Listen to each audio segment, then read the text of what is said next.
Hello, my name's Claire Darwin and I'm the Principal Educational and Child Psychologist for Suffolk County Council's Psychology and Therapeutic Services. And I'm going to introduce you to the Wellbeing for Education return pages on Suffolk County Council's website. Wellbeing for Education Return aims to support staff working in schools and colleges to respond to the additional pressures that some children and young people may be feeling as a direct result of the pandemic, as well as to any emotional response that they or staff may be experiencing from bereavement, stress, trauma or anxiety over the past months.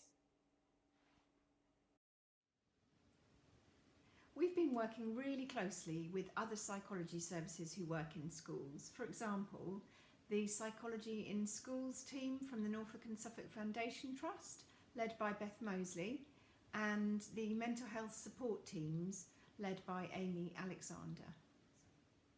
When you hear Wellbeing for Education Return, I think it's useful to think of return in its broadest sense. So it could be a return after the weekend, a return after a short or a long break, and the break could have been for many different reasons. So that's really the context when we talk about Wellbeing for Education Return.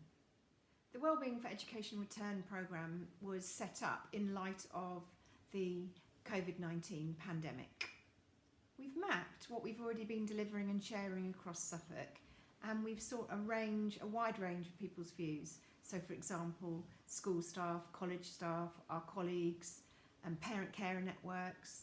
The views of children and young people have been sought across Suffolk during the pandemic, and what we've done is we've collated these resources and this information together on these Wellbeing for Education Return pages. So the purpose is, in order to deliver the programme, which is aimed at schools and colleges, we've categorised the main areas. So that would be information to support the wellbeing for children and young people, information to support the wellbeing for staff. We also link back to information that we have been sharing and working with families on, and whole school approaches. So they're the main categories that are showing on these pages. I hope you find these pages useful, and thank you. Bye.